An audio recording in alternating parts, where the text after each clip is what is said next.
escolástica. Então, evidentemente que essa ideia do mérito é contrassensual e antibíblica, anti-escriturística. A Escritura em nenhum momento ela apresenta uma justiça que seja subproduto de uma condição meritória humana, muito pelo contrário, ela sempre é um ato incondicional de Deus, um movimento voltado para o próprio Deus, do próprio Deus, estabelecido em si mesmo. É a expressão que Paulo usa, é seu beneplácito. Então é uma ação que encontra a sua causa e motor motivador no próprio Deus, não em nós. Então, a justiça de Deus ela não é motivada pelo mérito humano, por alguma ação meritória humana, mas por um movimento do próprio Deus, tendo como base e fundamento Ele próprio. Mas uma terceira característica que Lutero apresenta dessa justiça de Deus é que ela é externa e posicional. Note que Lutero fala, mas está inteiramente fora de nós.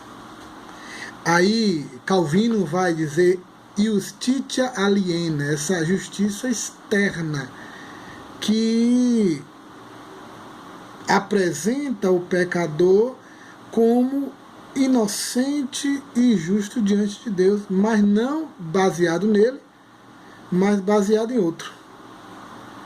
É uma justiça que é proveniente de Cristo, que nosso mediador, e que chega externamente a nós, de fora, e nos posiciona, não nos transforma, mas nos posiciona juridicamente diante de Deus, numa condição agora de favorecimento.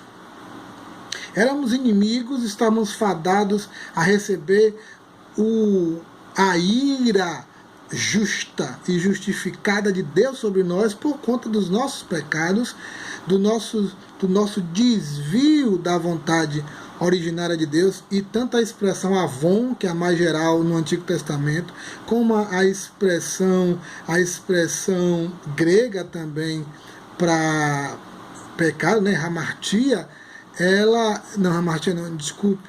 anomia, elas destacam essa distinção, esse desvio.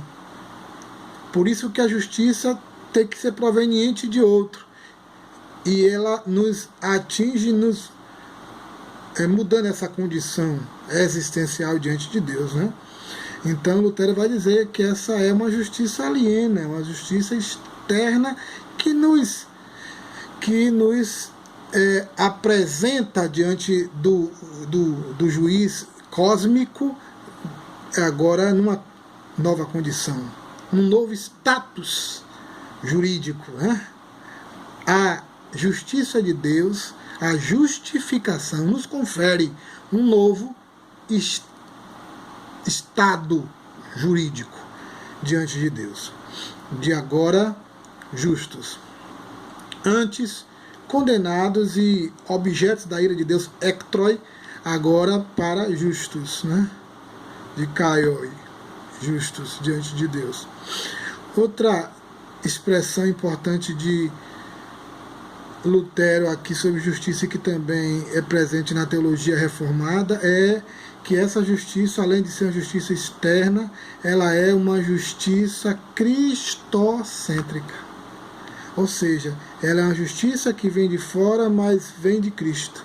Não vem de nenhuma outra fonte, senão da pessoa do nosso mediador Messites, do nosso Redentor Goel, Jesus Cristo, e que efetivamente nos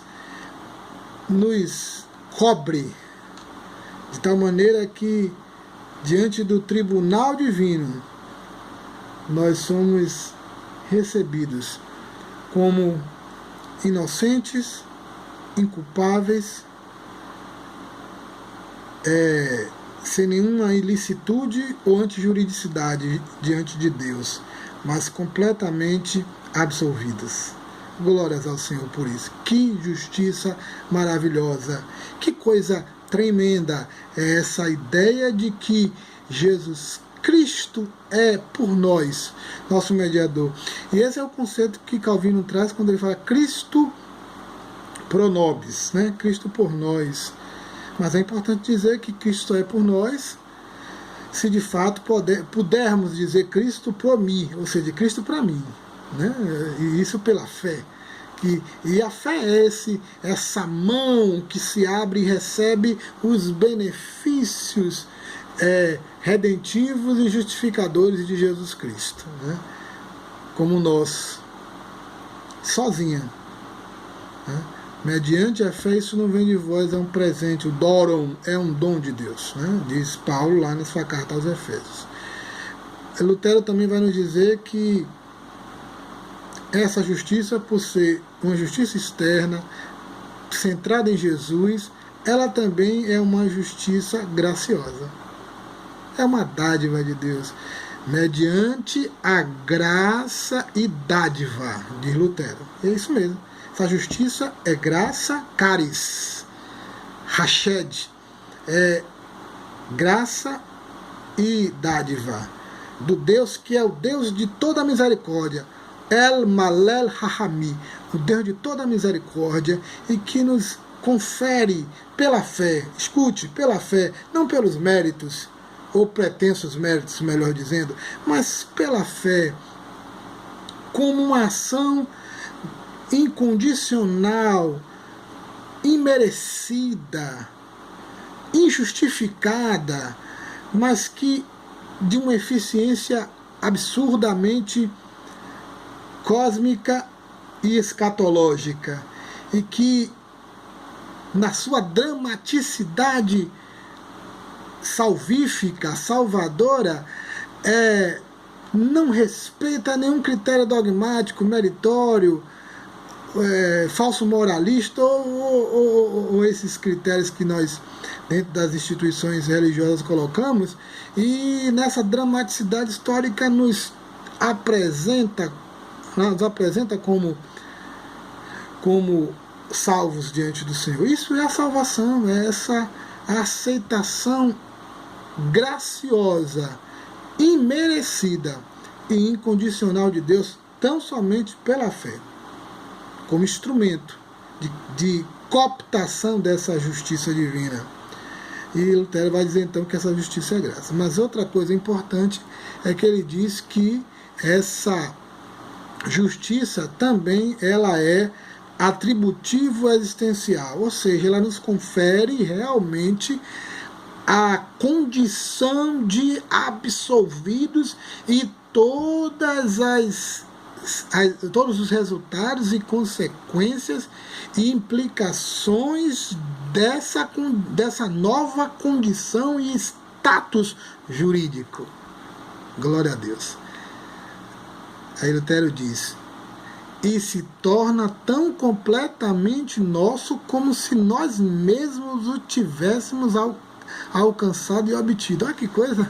É como se de fato nós realmente fôssemos merecedores dessa justiça, tivéssemos feito atos meritórios que tornassem essa justiça algo que Deus reconhecesse, né? Claro que quem fez isso foi Jesus Cristo, através da sua obediência passiva e ativa, através de sua entrega sacrificial, né? Como o nosso substituto, como aquele ente vicário que foi Jesus. Mas isso, por conta da eficácia erga omnes da justiça de Deus, isso é como se fôssemos nós que realmente fizemos. Aí isso introduz um conceito reformado, que é o conceito da união com Cristo, né? Que é outro conceito que que gravita dentro desse sistema, dessa via láctea teológica que é a teologia reformada, nesse sentido que vai se conectando uma coisa em outra. E ali você vê Paulo dizer, atrelar isso lá em Romanos, quando ele vai dizer que nós fomos unidos a Jesus na sua experiência existencial, na sua experiência redentiva. E quando Cristo morreu, nós morremos com Ele. Quando Ele ascendeu na sua ressurreição, nós também com Ele. E assim nos tornamos integrantes da família de Deus. E assim recebemos todos os créditos e bônus da obediência perfeita do nosso perfeito mediador e redentor Jesus Cristo de Nazaré, o nosso Messias tão amado. Então essa experiência é algo tremendo, essa justiça é algo que precisa ser pregado novamente, que precisa ser reenfatizado novamente. Temos nos perdido nesse turbilhão de temas completamente ineptos, inábeis para realmente ser esse instrumentário de transformação poderosa, porque não são realmente o conteúdo no bojo do Evangelho. O Evangelho é isso. É a justiça de Deus vindo a nós de modo declaratório, vindo a nós de modo externo, vindo a nós de forma cristocêntrica, vindo a nós de forma graciosa, vindo a nós de modo existencial e de modo real. Unidos a Jesus, o nosso mediador, que nos confere a justiça divina. Que Deus nos dê graça e que possamos viver essas verdades da justiça de Deus. Amém.